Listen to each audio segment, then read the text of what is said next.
తండ్రి, కుమారుడు, పరిశుద్ధాత్మ త్రియేక దేవుని నామం పేరట ఆమెన్. మన తండ్రి అయిన దేవుని నుండి, ప్రభు అయిన యేసుక్రీస్తు నుండి కృపా సమాధానములు మీకు కలుగునుగాక. ప్రియ విశ్వాసులారా, ఈ దినము మనము మన యొక్క విశ్రాంతి దినానికి సమాధానం అనేటటువంటి అంశాన్ని మనం కలిసి ధ్యానం చేస్తున్నప్పుడు, హింసాత్మక నేపథ్యములో శాంతి అనే అంశాన్ని మనం కలిసి దీన్ని ప్రార్థనాపూర్వకంగా ధ్యానం చేయడానికి మిమ్మల్ని ఆహ్వానిస్తూ ఉన్నాను. తత్సంబంధమైనటువంటి వాక్యం యెషయా గ్రంథము 2వ అధ్యాయము 4వ వచనం నుంచి కొద్ది వాక్యాలు మీ కొరకు చదివి వినిపిస్తాను. ఆయన మధ్యవర్తి అయి అన్యజనులకు న్యాయము తీర్చును, అనేక జనములకు తీర్పు తీర్చును. వారు తమ ఖడ్గములను నాగటి నక్కులుగాను, తమ ఈటెలను మచ్చుకత్తులుగాను సాగగొట్టుదురు. జనము మీదికి జనము ఖడ్గమెత్తకై ఉండును, యుద్ధము చేయ నేర్చుకున్నట్టే ఇక మానివేయును. ప్రార్థన చేస్తాం. అతి పరిశుద్ధుడైన తండ్రి, సమాధానకర్తవగు అధిపత్యగు దేవ, మా యేసుక్రీస్తు ప్రభు తండ్రి, ఈ ఉదయకాలంలో ప్రభువా, నీ పవిత్ర వాక్య ధ్యానములో మాతో ఉండండి. సమాధాన పరిచర్యను మాకు అందించినటువంటి నీ ప్రియకుమారుని యేసుక్రీస్తు ఈ సమాధానాన్ని మాకు అనుగ్రహించే వెళ్ళాడు. ఆయన నీ పరిశుద్ధాత్మ ద్వారా కొనసాగేటువంటి ఈ పరిచర్యలో మమ్మను సన్నద్ధులను చేస్తూ నీ కృపా సాధనాలుగా, నీ సమాధాన పాత్రులనుగా మమ్మను చేయాలని యేసునామం పేరట వేడుకొనుచున్నాము తండ్రి, ఆమెన్. ప్రభువైన యేసుక్రీస్తు దివ్య నామం పేరట మీ అందరికీ శుభములు, మా ఆశీస్సులు. ప్రియ స్నేహితులారా, ఆందోళనలో, కల్లోలంలో, అశాంతిలో సమాధానం అనేది మన యొక్క అంశం.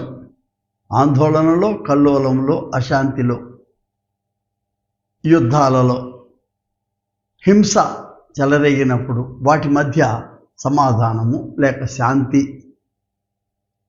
ఏ రీతిలో మనము ఈ సమాధానాన్ని దీని గురించినటువంటి ఆలోచన మనం చేయగలం. ప్రభువైన యేసు క్రీస్తు యొక్క దీవెనతో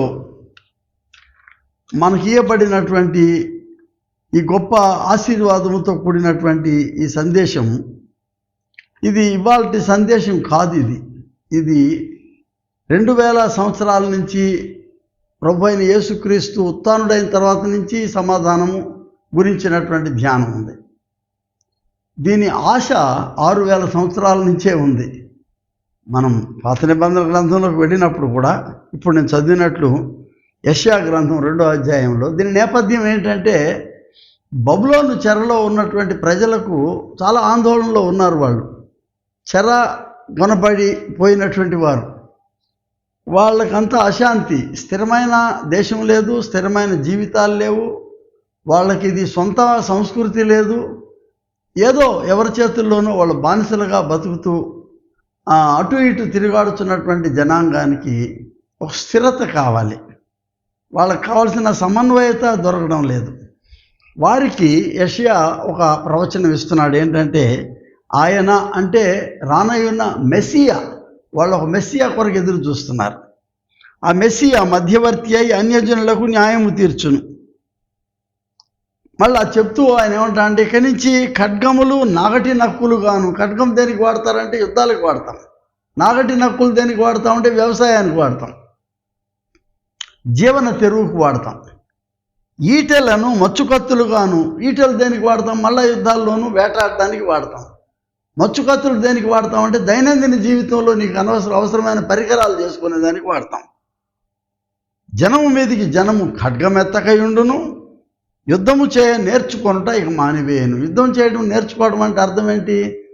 రక్షణ కొరకు, ఎదుటి వాడిని యుద్ధంతో మనం సాధించడం కొరకు. అవన్నీ వద్దంటున్నాడు. ఎందుకంటే ఇవన్నీ మెస్సియా చూచుకొనును అని. ఇశ్రాయేలీయులు 3 విధాలుగా వాళ్ళు ప్రార్థన చేస్తూ ఉంటారు. వాళ్ళు ఏంటంటే, ఈ 6000 సంవత్సరాలు ఇదే వాళ్ళ దైనందిన జీవితంలో ప్రార్థన, మాకు మెస్సియాని పంపించండి. ఎందుకు? దాదాపు 4500 సంవత్సరాల పైచిలుకు వాళ్ళు అకదయ, బబులోను, అసీరియా, పర్షియా దేశాల తర్వాత దినాల్లో గ్రీకు, రోమన్ సామ్రాజ్యాల ఏలుబడి కింద జీవించారే తప్ప స్వతంత్ర ప్రతిపత్తి కలిగిన ఇశ్రాయేల్ దేశం చాలా తక్కువ కాలాల్లో వాళ్ళు పాలన చేశారు అంతే. మిగతా కాలం అంతా బానిసలుగానే ఎవరో ఒకరి దగ్గర బతుకుతూ వచ్చారు చెర కొనబడి. కాబట్టి మాకు మెస్సియాని పంపించు. ఆ మెస్సియా వచ్చి ఒక పెద్ద మహావీరుడిలాగా ఆయన వచ్చి శత్రువులందరినీ తునుమాడి మాకు ఇశ్రాయేల్ రాజ్య స్థాపన చేయాలి అనేది వాళ్ళ యొక్క ప్రార్థన. రెండవ ప్రార్థన ఏం చేస్తారంటే, ఇశ్రాయేల్ స్వతంత్ర దేశ ప్రతిపత్తి కల్పించండి. ఎప్పుడు చూసినా మేము ఏదో ఒక దేశం కింద మేము జీవిస్తూ ఉన్నాం, మా సిటిజన్షిప్ లేదు మాకు. మూడవది ఏంటంటే, ఈ దేవాలయాన్ని ఎప్పుడు చూసినా కూడా ఎవరో ఒకళ్ళు కైవసం చేసుకుంటూ ఉంటున్నారు. స్వేచ్ఛగా నేను ఆరాధించుకునే దేవాలయంలో మేము ఉండాలి అనకూడదు. కానీ ఇప్పటికీ ఆ ప్రార్థన ఇశ్రాయేలీలు ఆ వెయిలింగ్ వాళ్ళు మిగిలిపోయినటువంటి ఆ ఏడ్పుల ఆ గోడ దగ్గరికి వెళ్ళి తలకాయ ఇట్ట కొట్టుకుంటూ ప్రార్థన చేస్తారు ఇప్పటికి కూడా. వాళ్ళకి ఇశ్రాయేల్ ప్రతిపత్తి వచ్చింది, మనమేమో మెస్సియా వచ్చాడని మనం అనుకుంటున్నాం, కానీ వాళ్ళు ఊహించడం వల్ల ఒప్పుకోవడం లేదు. వాళ్ళకి దేవాలయం లేదు, దేవాలయం కావాలి అని అడుగుతున్నారు. వీటన్నిటికంటే ప్రాముఖ్యమైన ప్రార్థన ఏంటంటే, మాకు మెస్సియాని పంపించండి, మాకు మెస్సియా కావాలి. దానికి జవాబుగా యెషయా ప్రవచనం ఇస్తూ ఉన్నాడు కొన్ని వందల సంవత్సరాల పూర్వమే. ఆయన అంటే రానయ్యున్న మెస్సియా, రానయ్యున్న అభిషిక్తుడు, మధ్యవర్తి అయి అన్యజనులకు న్యాయము తీర్చును, అనేక జనములకు తీర్పు తీర్చును, ఆయన రానయ్యున్నాడు అని చెప్తూ ఆయన వచ్చేదానికి మనం ఎదురు చూస్తూ ఉండాలి. మనం ఎప్పుడంటే అది అంత్యదినములలో పర్వతములపైన యెహోవా మందిర పర్వత శిఖరమున స్థిరపడి కొండల కంటే ఎత్తుగా ఎత్తబడును, ప్రవాహం వచ్చినట్టు సమస్త అన్యజనులు దానిలోనికి వచ్చేదరు. ఇది దురదృష్టం ఏంటంటే, ఇశ్రాయేలీయులు దీన్ని వాళ్ళు అంగీకరించలేకపోతున్నారు. అన్యజనులు ప్రవాహం వల్ల వచ్చేస్తారంటే నో మేమే ఉండాలి ఇక్కడ, అన్యజనులు రాకూడదు ఇక్కడికి. మాది వాళ్ళు దాన్ని యూనివర్సల్ సాల్విఫిక్ గాస్పెల్ని అంటే సార్వత్రిక రక్షణ సువార్తను వాళ్ళు అంగీకరించలేకపోతున్నారు. ఇవాళకి కూడా అంగీకరించట్లా. మేము అనే కట్టుబాటుతోనే వాళ్ళ యొక్క గోడలు కట్టుకొని లోపల కూర్చొని ఉంటాం. ఒక దురదృష్టకరమైన విషయం. ప్రియ స్నేహితులారా, సమాధానం అనేది దేవుని బహుమానం. మనం సంపాదించుకునేది కాదు, మనం కొనుక్కునేది కాదు, ఆర్టిఫిషియల్గా మనం తయారు చేసుకునేది కాదు. ఇది ప్రవక్తలు తమ ప్రవచనాలలో ఎంతో ఘనంగా దాని గురించి వాళ్ళు చెప్పారు మనకు ముందే. ఎటువంటి ప్రవచనాలు వాళ్ళు మనకు చెప్పారంటే, వాళ్ళు మీరు చూడండి, యెషయా గ్రంథంలో 9వ అధ్యాయంలో 6వ వచనంలో, మనం రాబోయే 2 వారాల తర్వాత అడ్వెంట్లో మనం మాట్లాడుకుంటాం ఈ వాక్యాలు. మనం ఎలయనగా మనకు శిశువు పుట్టెను, మన కుమారుడు అనుగ్రహించబడెను, ఆయన భుజం మీద రాజ్యభారం ఉండును, ఆశ్చర్యకరుడు, ఆలోచనకర్త, బలవంతుడైన దేవుడు, నిత్యుడగు తండ్రి, సమాధానకర్తయగు అధిపతి అని అతనికి పేరు పెట్టబడెను. What a marvellous prophecy. ఇది యేసు పుట్టుకకు కనీసం 600 సంవత్సరాల పైచిలుకు, 650 సంవత్సరాల ముందు చెప్పబడినటువంటిది. దేవుడు మానవుడిగా జన్మిస్తాడు అనేటటువంటిది చాలా స్పష్టంగా ఇక్కడ ఉంది. ఒక శిశువుగా పుట్టడం, ఆయన భుజం మీద రాజ్యభారం ఉన్నదంటే ఏదో కత్తి యుద్ధంతో వచ్చే రాజ్యభారం కాదు. అది దేవుని రాజ్య స్థాపన, దేవుని రాజ్య వ్యాపకం మీద వస్తున్నాడు ఆయన. ఆయనకు పెద్ద పేరు ఏంటంటే సమాధానకర్త యగు అధిపతి. He is the source of peace, is the master of peace, is the author of peace, he is peace అంటున్నాడు. ఆయనే సమాధానము. ఈ సందర్భంలో మనకు అందించబడినటువంటి అంశం ఏంటంటే, అల్లకల్లోలంతో నిండిపోయినటువంటి మన చుట్టూ ఉన్న ఈ ప్రపంచంలో, ఆందోళనతో నిండిపోయినటువంటి ప్రపంచంలో, కల్లోలముతో నిండిపోయినటువంటి ఈ విశ్వంలో మనకు శాంతి కావాలి, మనకు సమాధానం కావాలి. అల్టిమేట్గా ఉన్నది చాలదు. మనకి ఇప్పుడున్న వాతావరణం మనకు సమాధానం ఇవ్వడం లేదు. దైనందిన జీవితంలో ఉదయం లేచిన దగ్గర నుంచి పరిగెడతా ఉన్నాం మనం. ఈ పరుగులో సమాధానం దొరకని స్థితిలో ఉన్న మనకు సమాధానం కావాలని, ఇది చాలా గొప్ప ఆలోచన, దర్శనం మనం చూస్తున్నాం ఇక్కడ. సమాధానము అనేది ఈ పాత నిబంధనలో వాళ్ళు వాడిన పదానికి మూల పదం ఏంటంటే షాలోమ్. షాలోమ్ మీకు ఇదివరకు చెప్పే ఉంటాను నేను, వాళ్ళకి సరళాలు ఉండవు, పరుషాలే. సలాం అనేది వీళ్ళది కాదు, అది అరబ్ పదం, అది షాలోమ్ అనేటటువంటిది. హిబ్రీ 22 అక్షరాల్లో ప్రతి అక్షరానికి ఒక డెస్క్రిప్షన్ ఉంటుంది, ఒక అర్థం ఉంటుంది. అందులో ఉన్నటువంటి అర్థాలలో ఆశ్చర్యకరంగా 3 అక్షరాలు ఏంటంటే, ఒకటి షిన్ అనే అక్షరం, రెండవది లెమక్ అనేటటువంటి అక్షరం, మూడవది ఏంటంటే మేమ్ అనేటువంటి అక్షరం. అంటే మనం సులభంగా ఇంగ్లీషైజ్ చేసుకుంటే ఆంగ్ల భాషలో SLM షాలోమ్కి అచ్చులు తీసేస్తే ఉండే పదాలు, వాళ్ళకి అచ్చులు ఉండవు. హిబ్రూ భాషలో హల్లులే, అష్ అల్లమ్మ అనుకోండి. పని ఆ అష్ అంటే అర్థం ఏంటంటే షిన్ అంటే భయంకరమైనటువంటి పళ్ళు అనమాట. అంటే మనం యంత్రాల్లో ఉంటాయి కదా పళ్ళు, అందులో వేస్తే నలిగిపోద్ది. చెరుకు రసంలో పళ్ళు చక్రం ఉంటుంది, అట్లాగే పెద్ద పెద్ద యంత్రాల్లో పళ్ళ చక్రాలు ఉంటాయి, అట్లాగే రాక్షసులకు ఉండే పళ్ళు. అందుకని అది వర్ణించే విధానంలో షిన్ అంటే భయంకరమైన డిస్ట్రాక్షన్కి, నలిపివేయడానికి ఆ షిన్ అనే పదం వాడుతున్నారు అనమాట. క్రష్ టు డిస్ట్రాయ్ అనేటటువంటి అర్థం వస్తున్నారు. లెమక్ అనే అర్థం ఏంటంటే, ఈ లెమక్ అనేది ఒక అథారిటీతో కూడినటువంటిది, స్టాఫ్, ఈ కర్ర. దీనితో దండించి ఆ యొక్క డిస్ట్రాక్టింగ్ పవర్ ఉంది కదా, నాశనం చేసేటువంటి ఆ పళ్ళతో కూడిన పవర్ దాన్ని అణిచివేయటం అనమాట. దాని రిజల్ట్ ఎట్లా ఉంటుందంటే, మెమ్ అంటే ప్రశాంతమైనటువంటి నీటి పారుదల, సెలయేరులాగా. ఇంత డిస్క్రిప్టివ్ లాంగ్వేజ్లో ఈ షిన్, లమక్, ఈ మెమ్ అనే పదాలకు షలం అనే దానికి అర్థం ఏంటంటే షాలోమ్, షాలోమ్.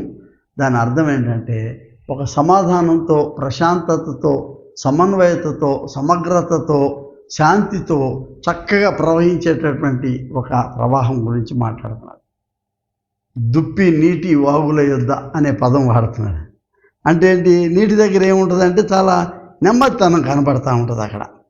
అట్లాగే దేవుని వాక్యాన్ని ఆయన నిరంతరం పఠించేవాడు ఏం చేస్తున్నా అంటే, నీటి కాలువల యోరను అంటే ఒక ప్రవాహం, చల్లటి ప్రవాహం వెళ్ళిపోతాం. హెచ్కేల్ గ్రంథం 47వ అధ్యాయం ఉంటుంది.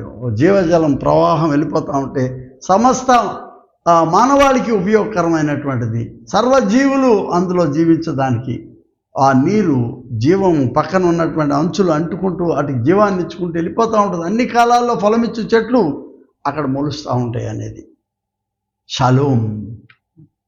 షాలోమ్ అని అంటే ఏంటంటే జీవంతో కూడినటువంటి ఒక ప్రవాహము, నెమ్మదితనం అన్నమాట. దీన్ని నూతన నిబంధనలోకి వచ్చేటప్పటికి లూకాసు సువార్తలో దేవదూతలు వచ్చి ఏం చెప్తున్నారంటే, వాళ్ళకి లూకాసు సువార్తలో కదా దూతలు వచ్చి చెప్తా ఉన్నారు, గొర్రెలు కాసుకునే వాళ్ళ దగ్గరికి వచ్చి వాళ్ళు చెప్తున్నారు, పైన ఉన్నటువంటి పరలోకములో దేవునికి మహిమ, భూమి మీదకి వచ్చేటప్పటికి సర్వ మానవాళికి అదొక గొప్ప సమాధానము అని చెప్తున్నారు. ఏం చెప్తున్నారు వాళ్ళు అక్కడ? సమాధానం. సర్వోన్నతమైన స్థలములలో దేవునికి మహిమయు, ఆయనకి ఇష్టలైన మనుషులకు భూమి మీద సమాధానం. ఇక్కడ ఇష్టలైన పదం అనేది కొంచెం ఎక్కువ కనబడుతుంది, కానీ ఆయన అంగీకరించిన ప్రజలు, విశ్వసించిన ప్రజలకు సమాధానము కలుగునుగాక అనేటటువంటి పదాన్ని మనం చూస్తూ ఉన్నాం. ప్రియా స్నేహితులారా, పీస్ మేకింగ్ అండ్ రికన్సిలియేషన్, సమాధానము, శాంతి రెండు విడదీయరానటువంటి పదాలు. నిజానికి ఈ పదాలను మనం జాగ్రత్తగా ఎటిమలైజ్ చేస్తే ఇది మానవుడు కల్పించుకోగలిగేది కాదు. ఇది మానవులు ఏం చేస్తారు, రాజీ అవుతారు, ట్రూస్ అంటారు.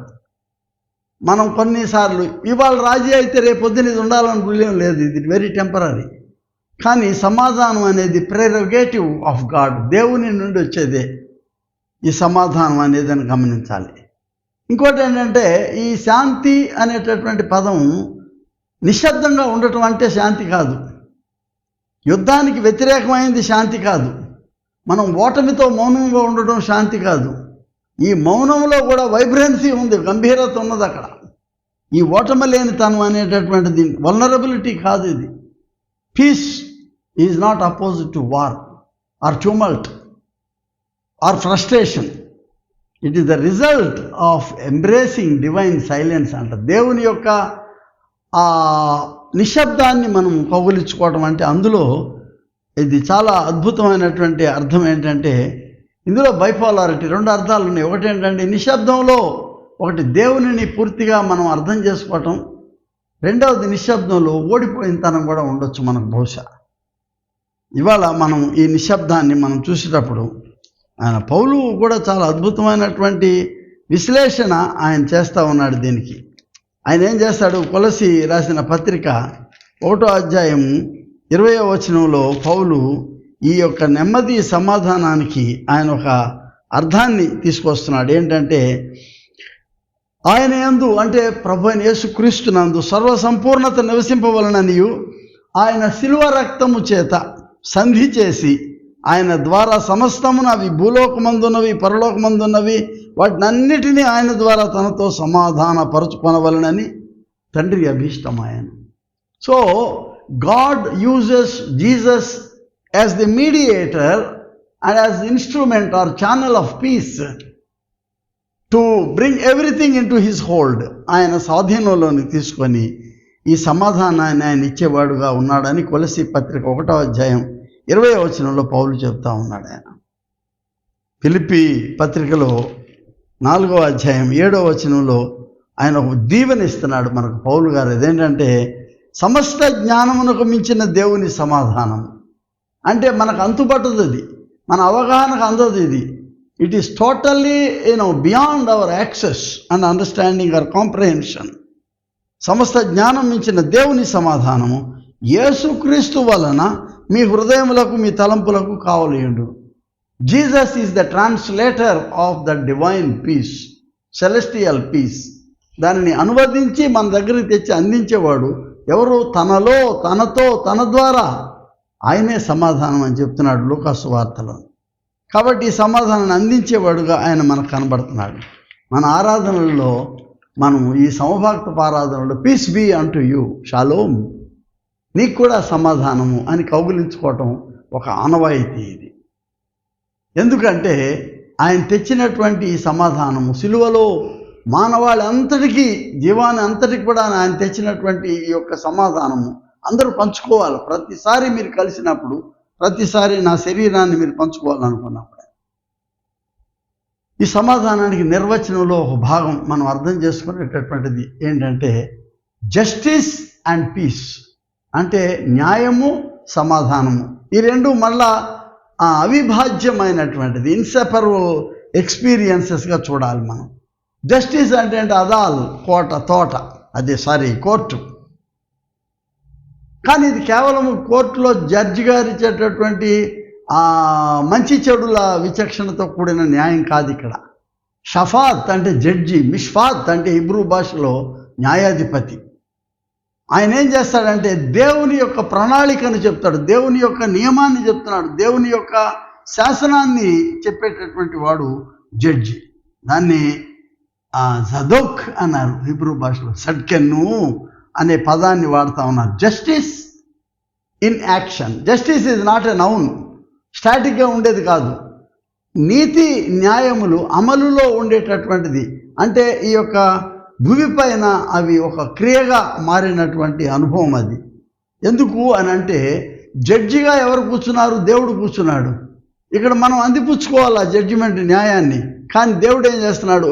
ఆయన అక్కడి నుంచి ఆయన ఆజ్ఞ ఇచ్చి, ఆయన మనకు తీర్పునిచ్చి కిందకు వచ్చి మన పక్షంగా ఆ జడ్జిమెంట్ తీసుకుంటున్నాడు అనేది ఇది ఒక పారాడాక్స్. ఇది మనకు అర్థం కానటువంటి అతీతమైనటువంటి భావం. ఎందుకు తీర్పు ఇవ్వాలి, ఇక్కడికి వచ్చి ఎందుకు తీసుకోవాలి అనేటటువంటిది ఈ శాల్వేషన్, డాక్ట్రిన్ ఆఫ్ శాల్వేషన్ యొక్క థియరీస్లో బిషప్ ఆన్సెల్మ్ అనే ఆయన, బిషప్ ఎబెలార్డ్ అనేటటువంటి వాళ్ళు దీన్ని ఏం చెప్పారంటే, దేవుని యొక్క తీర్పును మనం అర్థం చేసుకోలేకపోవడమే కాకుండా చాలా బరువుగా ఉంటుంది అది. మనం చాలా సూక్ష్మజీవులు లాంటి వాళ్ళు. మన ముందు చీమలు ఎట్లాగో అట్లా మనం ఆయన ముందు. కాబట్టి ఈ పాప భారాన్ని వహించేదానికి, ఈ పాప శిక్ష తాను పొందుకునేదానికి ఆయనే మళ్ళీ ఇక్కడికి వచ్చి ఆ జడ్జిమెంట్, ఆ తీర్పును ఆయనే తీసుకుంటున్నాడు అనేది అది మనకు ఎంత ఆలోచనలోకి ఎక్కగలదో తెలియదు. కానీ జడ్జిమెంట్ ఇచ్చే జడ్జి ఆయనే, తీసుకునేటటువంటి విక్టిమ్ ఆయనే. తుదకు దేవుడే వీటన్నిటిపైన ఆయన యొక్క ఆధిపత్యాన్ని ఇస్తూ ఉన్నాడు. Is both victim and he's the judge as well. అంటే సఫరింగ్ ఆయనే తీసుకుంటున్నాడు, రిడెంప్షన్ ఆయనే ఇస్తున్నాడు. శ్రమ ఆయనదే, దీని సొల్యూషన్ కూడా ఆయనే ఇస్తున్నాడు. సఫరర్ ఆయన, and the ruler becomes the sufferer. ఇది జాగ్రత్త. This is God's justice. ఇది దేవుని యొక్క న్యాయముగా మనం తీసుకోవాలి. అందుకే ఆమోసు గ్రంథంలో ఆయన ఏమంటాడంటే, ఇలా మీరు ఈ తీర్పుని మీరు అనుసంధానం చేసుకునేదానికి నీళ్లు పారినట్లు న్యాయము జరుగునీయుడి అంటున్నాడు ఆమోసు గ్రంథంలో. ఆయన 5వ అధ్యాయం 24వ వచనం, నీళ్లు పారినట్లుగా న్యాయము జరుగునీయుడి, గొప్ప ప్రవాహం వలె నీతిని ప్రవహింపనీయుడి. పదే న్యాయముకి, నీతికి, సమాధానానికి ప్రవహించేటటువంటి నీరుని ఎందుకు పోలుస్తున్నారు? ఇందాక నేను చెప్పాను, మెమ్ అనే హీబ్రూ పదంలో ప్రవహించే నీరు సారూప్యం ఇది. అంటే నిశ్చలంగా, ఒడిదుడుకులు లేకుండా నెమ్మదిగా పారేటటువంటిది, ప్రవహించేటటువంటి దేవుని సమాధానం, దేవుని యొక్క తీర్పు, దేవుని న్యాయము. ఇదే మనం చూస్తాం 85వ దావీదు కీర్తనలో చూస్తున్నాం మనం. నీతి సమాధానములు ఒకదానికొకటి ముద్దు పెట్టుకొనుచున్నవి అంటాడు. అంటే they are again inseparable, they are one. నీతి సమాధానము వేరు చేయలేమనేటువంటిది.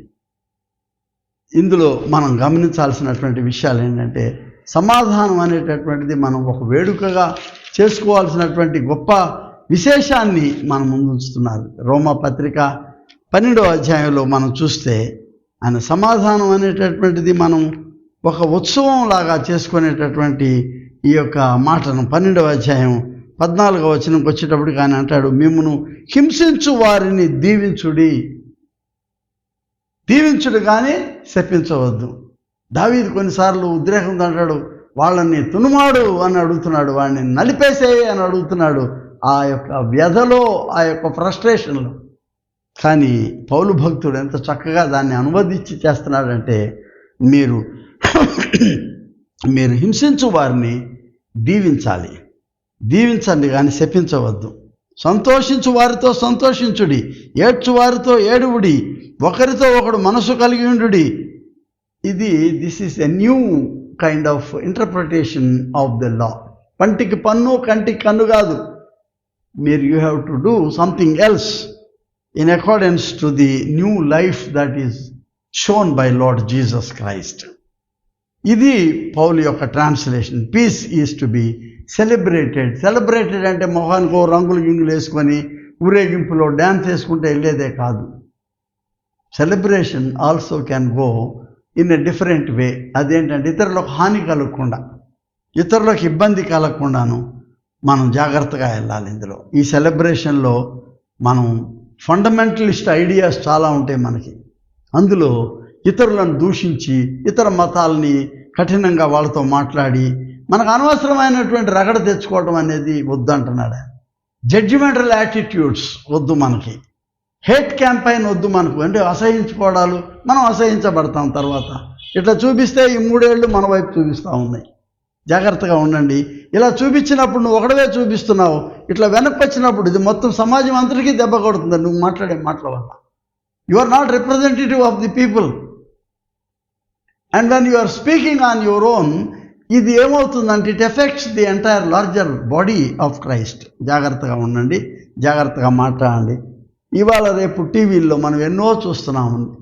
వాడు ఏదో మాట్లాడతాడు, దీనికి అవతలవాడు క్రిటిసైజ్ చేస్తాడు, వీడు మళ్ళీ క్షమాపణ చెప్పుకుంటాడు. ఎందుకు మాట్లాడాలా, ఎందుకు క్షమాపణ చెప్పాలా? ఉన్నది ఉన్నట్టు వాక్యాన్ని చెప్పుకొని పోవచ్చు. రక్షణ సమాచారం చెప్పేదానికి ఎదుటివాడిని నిందించడం ఎలా, ఎదుటివాడిని హాస్యాస్పదంగా, హేళనాస్పదంగా మాట్లాడడం ఎలా? ఈ వాక్యంలో అది లేదు. ఈ వాక్యంలో నెమ్మదితనం, నిశ్చలత, నిరాడంబరత, పవిత్రత గోచరించాలి ప్రజల్లోకి అనేది అర్థం చేసుకోండి. సమాధానము అనేది రెస్టోరేషన్ ఆఫ్ లాస్ట్ లైఫ్. పోగొట్టుకున్నటువంటి ఆ జీవమును తిరిగి మనం పొందుకునేదానికి, దేవునితో కూడినటువంటి వనగూడిన సత్సంబంధాన్ని నెలకొల్పుకునేదానికి ఈ సమాధానం మన పనికి. దాన్నే రీకన్సిలియేషన్ అంటే దేవునితో తిరిగి మరలా సత్సంబంధాన్ని. It is another word like embracing. చాలాసార్లు చెప్పాను మీకు. ఎంబ్రేసింగ్ అంటే కౌగలించుకొని ఒకటి గుండె చప్పుడు ఒకడు వినేదానికి మనం చేసేటటువంటిది ఈ సమాధానం. Not theory, not just ideal. సమాధానం అనేటటువంటిది ఇట్స్ అన్ యాక్షన్. ఇది అవలంబించేటటువంటి అనుభవం. ఏశావు పరిగెత్తుకొస్తుంటే యాకోబు ఒక గొప్ప విలన్గా చిత్రీకరించుకున్నాడు. ఆయన్ని మోసం చేసింది యాకోబే. మళ్ళీ ఆయన వచ్చేస్తాడు, నన్ను చంపేస్తాడని భయపడతా ఉన్నాడు. కానీ తీరా చూస్తే కాంట్రరీ టు దట్ ఏశావు వాజ్ కమింగ్ రన్నింగ్. ఎందుకు పరిగెత్తుకొస్తున్నాడంటే తమ్ముడిని కౌగలించుకోవాలి, మెడ మీద పడాలా, ముద్దు పెట్టుకోవాలి, దుఃఖించాలి, కన్నీరు కార్చాలా. Praise the lord. ఇది సమాధానం అంటే. ఈ సమాధానము ఇది యేసు మెస్సియా అలాగా వచ్చి ఆయన ఇచ్చినటువంటి ఈ యొక్క సమాధానం యొక్క అనువాదం ఇది. దాన్ని ఇతరులకు పంచి ఇచ్చేదాన్ని. దిస్ ఈజ్ కాల్డ్ రీయూనియన్ అని హిబ్రూ భాషలో డిడూన్ అనే పదం వాడారు.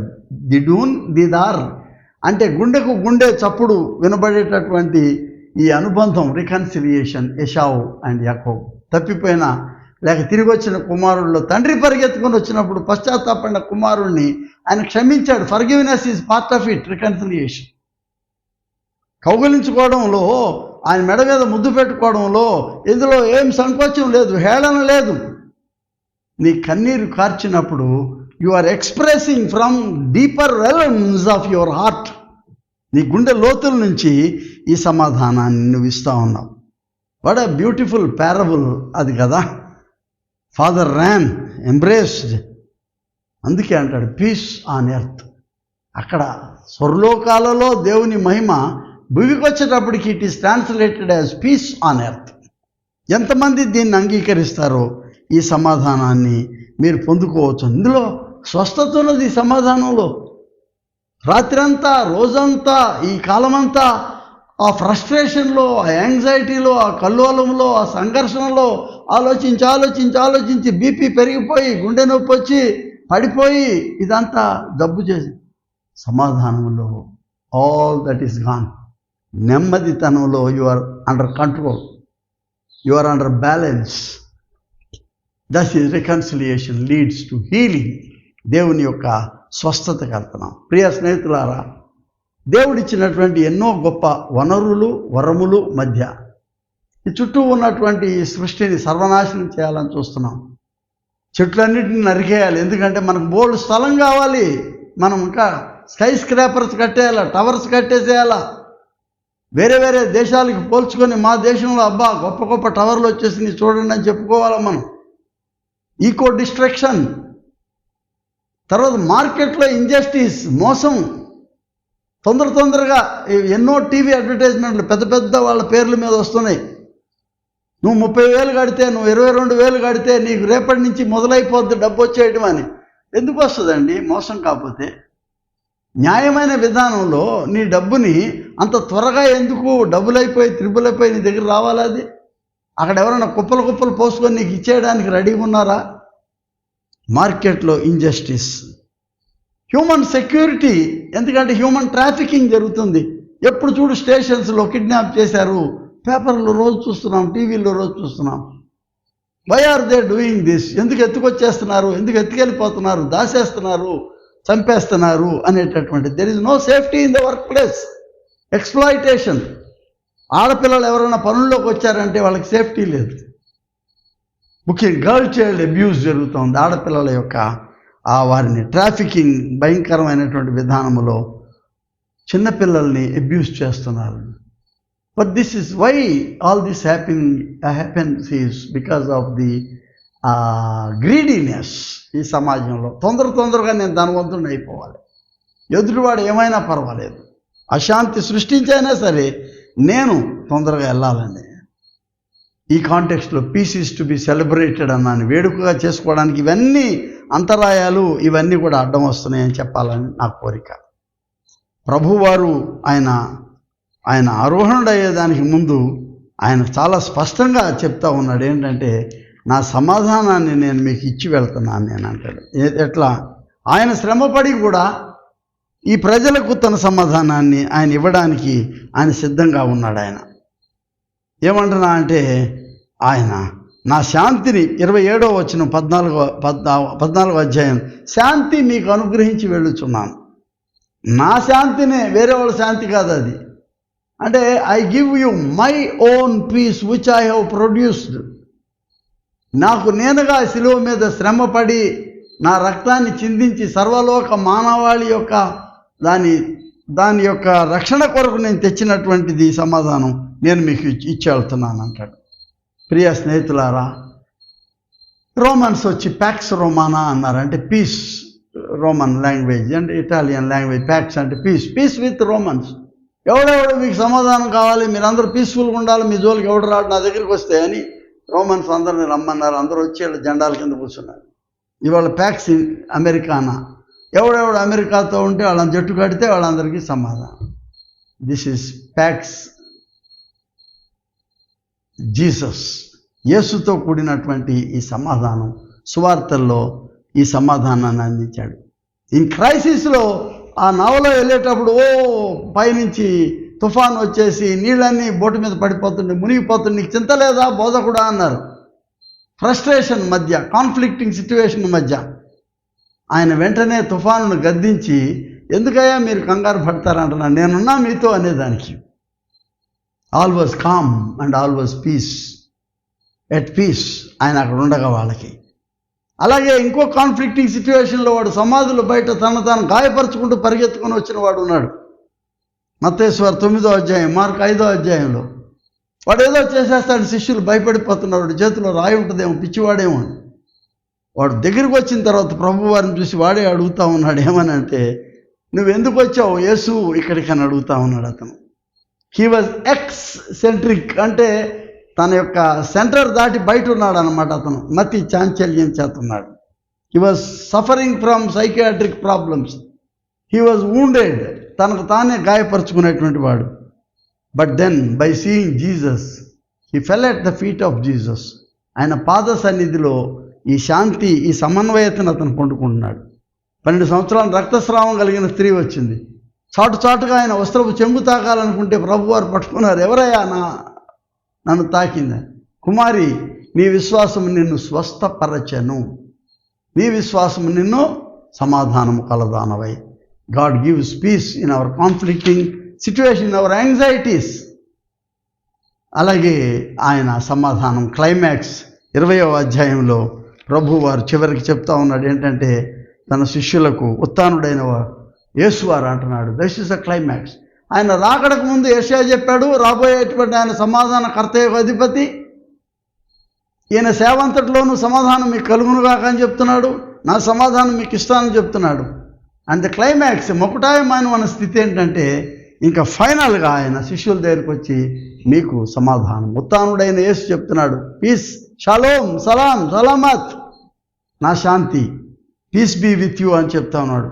ఎంఫటికల్లీ అగైన్ అండ్ అగైన్ ఒక్కానించి చెప్తున్నాడు, నా సమాధానం మీకు ఇస్తున్నాను అంటున్నాడు ఆయన.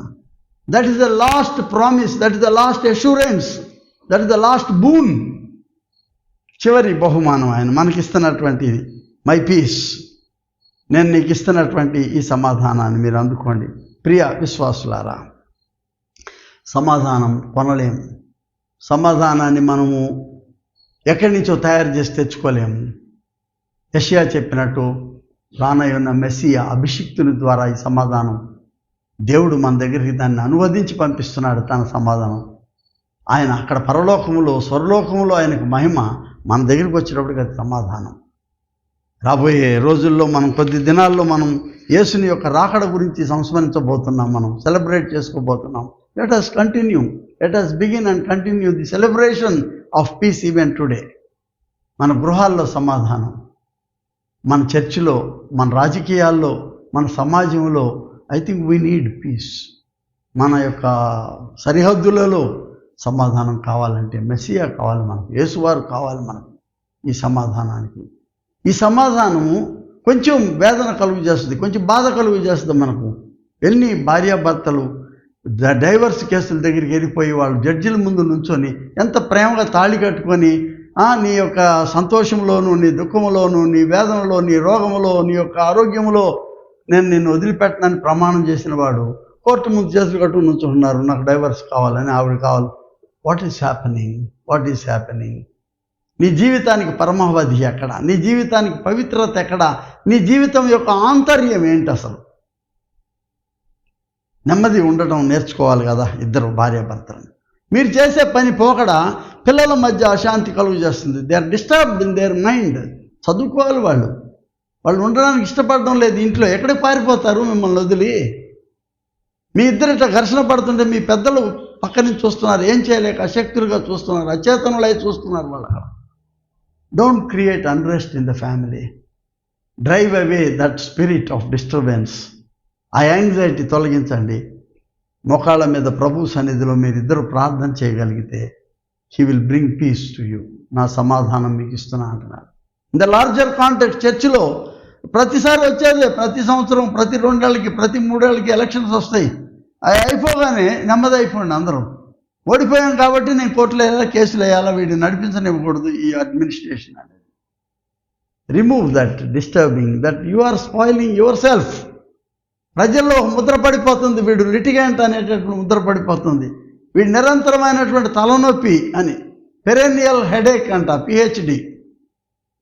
ఈ సమాజంలో వీడు అనే పేరు రానిమ్మకండి. ఆ పేరు నీకు ఒక్కడికి వస్తుంది అనుకుంటున్నావు, నీ పిల్లలు సిగ్గుపడతారు ఆ పేరుకి. వాళ్ళ పిల్ల తరాలకి వీడు తాతుండేవాడు రా బాబు, ఎప్పుడు చూసినా కేసులు వేస్తుండేవాడు అనే పేరు పడిపోతుంది.